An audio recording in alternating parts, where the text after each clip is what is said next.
आसान और आम बोलचाल की भाषा में मैं समझना चाहूँगा, क्या अलीगढ़ मुस्लिम यूनिवर्सिटी को राहत मिली है या नहीं? नहीं नहीं, हमारी नज़र में अलीगढ़ मुस्लिम यूनिवर्सिटी को बहुत राहत मिली है, क्योंकि हम एक ज़माने से अज़ीज़ बादशाह को जो है ढो रहे थे।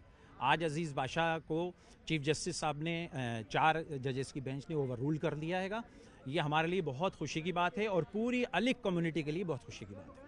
सर, जिस तरह से अब इस मामले पर जो आगे भी इस मामले पर फैसला होना है, लेकिन ओवरऑल कैसे देखते हैं पूरा? अगर देखा जाए, अगर वासा साहब की बात करें या 81 की बात करें, तो इस मामले को अब कैसे देखते हैं आप लोग? देखिए, हम देखते क्या हैं, ये अलीगढ़ मुस्लिम यूनिवर्सिटी सर सैयद ने बनाई थी और सर सैयद जो है इसके बानी थे।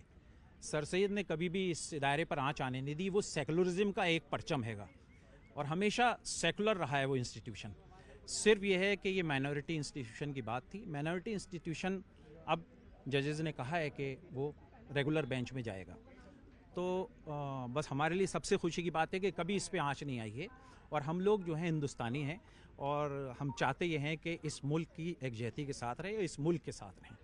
इसे कानूनी पहलू पे भी समझते हैं, कानूनी पहलू पे? ये हमारे जो हैं एडवोकेट हैं आफ्ताब साहब, और इनकी शुरू से मेहनत है, यही रहे हैं लगे हुए, और बाकी लीगल पॉइंट पर और आगे क्या होने वाला है वो यही बताएंगे। कानूनी पहलू को समझते हैं। आफ्ताब साहब, अब 3 जजों की बेंच पे ये मामला है, हालांकि समझना होगा कि वो कौन कौन से महत्वपूर्ण पक्ष होंगे, पहलू होंगे, जो आगे आप 3 जजों की बेंच पे आप लोग सामने रखने वाले हैं। देखिए, कानूनी वजह पहले मैं आपको ये बता दूं कि ये मामला 7 जजेस के सामने क्यों पहुंचा। 7 जजेस के सामने पहुंचने की वजह ये थी कि एक अजीज़ बादशाह का जजमेंट है 5 जजेस का सुप्रीम कोर्ट का, जिसमें उन्होंने ये डिक्लेयर करा था कि यूनिवर्सिटी जो है ये माइनॉरिटी इंस्टीट्यूशन नहीं है। उसमें वजह ये दी थी उन्होंने कि ये एक्ट ऑफ पार्लियामेंट की वजह से, उस दौरान का एक एक्ट ऑफ पार्लियामेंट था, उसकी वजह से बनी थी।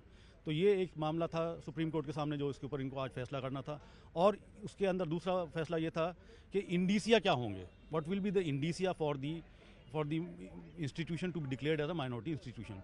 तो उसमें कोर्ट ने बताया कि उसके इंडीसिया ये होंगे कि किसने उसको बनाया, किसने उसकी बिल्डिंग्स को इकट्ठा करा, किसने उसके लिए फंड्स को इकट्ठा करा, उसके पीछे मकसद क्या था, what was the genesis for the formation. प्रमाणित भी करना होगा आपको आगे। प्रमाणित मैं समझा नहीं। देखिए, आगे जब कोर्ट में सुनवाई होगी, नहीं, हाँ, कोर्ट में उन्होंने इंडिकेशंस दे दिए कि ये सब चीज़ें इंडिकेशंस होती हैं जो एक माइनॉरिटी इंस्टीट्यूशन अपने आप को माइनॉरिटी कहला सकती है। तो ये हमने प्रमाण तो वैसे यहाँ पर इसको बेंच में सारे दिए थे कि यूनिवर्सिटी का जो एस्टेब्लिशमेंट वाला मामला था, वो फंड्स कहाँ से आए थे, उसके लिए पैसा कहाँ से आया था, उसके लिए एक यूनिवर्सिटी फाउंडेशन कमेटी बनी थी, एक मुस्लिम यूनिवर्सिटी फंड कमेटी बनी थी, जिसके अंदर सब इकट्ठा करने के लिए, पैसा इकट्ठा करने के लिए लोगों ने एक बहुत बड़ी मुहिम चलाई थी। और उस वक्त के ज़माने के हिसाब से 30 लाख रुपए गवर्नमेंट को दिए गए थे।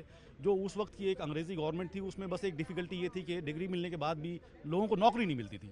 तो नौकरी के लिए उनका ये था कि आपकी डिग्री जो है रिकग्नाइज यूनिवर्सिटी से होनी चाहिए, और इसी वजह से जो है रिकग्निशन लेना पड़ा कि लोग अगर पढ़ भी लेते हैं तो उनको नौकरी कैसे मिलेगी, वो पढ़ने लिखने के बावजूद भी फिर वो मतलब मेन स्ट्रीम में नहीं आ पाएंगे।